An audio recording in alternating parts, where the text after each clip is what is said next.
Hello, my amazing children. This is Grandma Carla, and we are back with another chapter of Treasures of the Snow by Patricia St. John. We are on chapter 25, The Song of the Bird. Danny went straight to the hospital when they reached the town. He was taken to a large room full of lame children like himself. There was a rather weary-looking nurse in charge. He took one look at them and decided they all needed cheering up, so offered to do kangaroo hops on his bear crutches all down the ward. It was a great success, and within an hour, Danny was fast friends with everybody. The white kitten was given a basket in the kitchen and was to be allowed in during visiting hours. Annette's arrival was not quite so happy. She was welcomed kindly by Madame Gavette, who was young and pretty and merry, and taken to her room at the top of the house. When she was left alone, she ran across the room and looked out of the window and saw houses and slushy snow in the streets and gray skies. She gazed for a moment, and then she flung herself on the bed, and for the second time she wept for the white snow and the clean peaks and the clear skies of home. Here Madame Gavette found her half an hour later when she came up to see what had happened to her. She said nothing, but slipped away and returned with baby Claire in her arms. She laid her down on the bed beside Annette. She could not have done anything better. 5 minutes later, Annette was sitting up, smiling, with baby Claire chuckling and wriggling on her lap.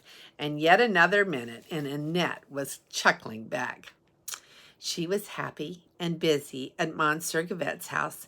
In the morning, she helped Madame and looked after the children. In the afternoon, she sat with Danny, and in the evening, she did her lessons. The children were not always good, and often, to begin with, Madame Gavette would have to be sent for to keep the peace. But although she sometimes felt cross and impatient with them, she tried hard to remember grandmother's text, "Love suffereth long and is kind."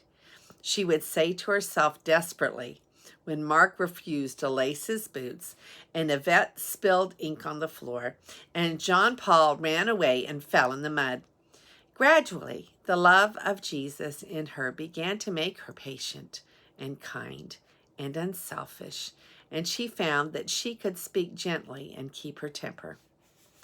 Danny was in the hospital a week before he had his operation. He went off to the operating room in an interested and rather excited frame of mind. And went fearlessly to sleep. But when he woke up hours later, he was very upset to find that his bed had been tipped up and there were large iron weights on the end of his leg, which hurt very much. He felt sick and hot and screamed for Annette. When the nurse came, he reached out to slap her for not being Annette, which was unreasonable of him. All that week, Danny lay on his back with the weights hanging on his leg, feeling feverish and miserable. Annette came every day and read to him and told him stories about the white-sailed ships on the lake outside the great glass doors. She tried to make him forget how badly his leg was hurting. But it was a miserable week.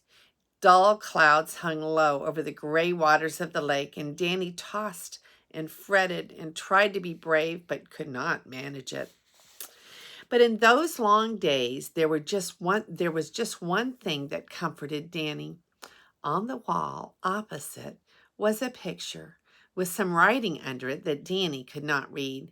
And when he was tired of the pain and tired of stories and tired of the gray lake and all of the other children, he looked at this picture because he never got tired of it. It was the picture of the Lord Jesus sitting in a field of flowers, and the children of the world standing around him looking up into his face. On the grass at his feet sat a black boy, and on his knee was an Indian girl. His arms were brown around a little girl in the blue dress, and the children of China and the South Seas were nestling up to him. It was about a week after the operation when Danny and Annette first talked about that picture. It had been a dull day, with clouds lying low over the lake. The twilight had fallen early. The lights were on, and most of the children were asleep, but Annette still sat beside Danny. She had stayed late the past few nights because he was so restless without her. Now he lay with his arms flung above his head on his pillow, his hair pushed back from his hot forehead, and his blue eyes very bright. He was tired, tired, tired, and wanted to go to sleep so badly. But the pain in his leg kept him awake. So he rolled his head around to look at the picture with the writing underneath. "What does it say, Net?" asked Danny suddenly. "It says, 'Suffer little children to come unto me,'" replied Annette, who was looking too. "I know that story," went on the weary little voice. "Grandmother told it to me. Are those the children in the Bible? Haven't they got on funny clothes?" "Yes," said Annette, "but they aren't the children in the Bible. They are other children from all over the world, Indians and Africans, and the little girl is Swiss." "Why?" asked Danny. "Well, I suppose to show that all children can come to Jesus, not just the ones in the Bible." "How?" asked Danny. "Well, I don't know quite how to explain it. You just say you want to come, Danny, and then you're there. I suppose Jesus sort of picks you up in his arms, like the Bible children, even though you can't see him." "Oh," said Danny, "I see, Annette. My leg hurts so badly, I wish I could go to sleep." He began to cry and throw his arms about. Annette shook up his pillows, gave him a drink, and he sank back with a tired sigh. "Sing to me," he commanded, and Annette sang very softly because she did not want the nurse to hear. "Ok tamen paternal, mi venus amun coucher." I'm not sure what that means, but maybe they'll tell us in a minute. And as she sang, Danny closed his eyes. But in the next few seconds that pass when you are not quite awake or quite asleep, Danny thought he saw the picture again. The Indian child had gone, and sitting in her place, looking up into the face of Jesus, sat a thin, brown-faced little boy with rumpled, sun-bleached hair, and on the grass at his feet lay a pair of crutches with bears' heads carved on them. "It's me," said Danny to himself, and he fell asleep for joy. Several things happened while Danny lay sleeping. First, Monsieur Gibbet came and lifted one of the weights off his leg.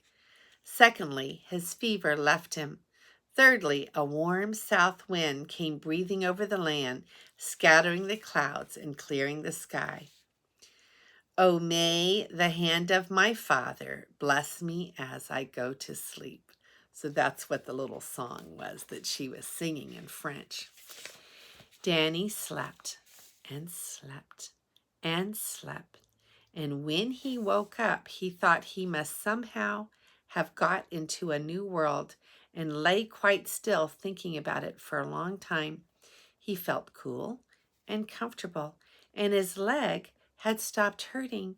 The big glass doors of the ward had been flung wide open, and through them Danny could see for the first time blue water, misty blue mountains on the other side of the lake, and a blue sky swept clean by the winds. Tiny, ragged white clouds strayed all over it, baby clouds skipping about. They reminded Danny of baby goats, skipping about the fields where the snow had melted and the flowers had sprung up. "I'm going to get well," said Danny to himself, taking long breaths of cool, sweet air. The breeze through the door smelled of wet earth and warm rain, and he shut his eyes and suddenly knew with great joy that spring was coming. And as he lay sniffing and listening, one bird began to sing with all its might, as though it were the sole herald of the great awakening. "It's coming, coming, coming," sang the bird. "You're going to get well, well, well." The door opened, and Annette clattered up the hospital ward, warm and rosy from the wind. She usually came across after breakfast just to see how he was. "Isn't it a lovely day, Danny?" she cried. "Look at the lake and the mountains on the other side and the little ships." Danny turned his head solemnly toward her. "Annette, where are my bear crutches?" "Oh, Danny, behind your rocker. Why?" "Well, you know, that poor little boy in the corner. He might use them. Give them to him." "But why, Danny? You like them so much yourself." "I know, but I won't want them ever any more. I'm going to get better and run about in ordinary boots." And he was right. He never did want them any more. He got perfectly well. Oh, that's exciting. And that is the end of chapter 25. And the next chapter, I think, might be the last one. Let me see. I think we have just one more chapter left. This is Grandma Carla, and I love you.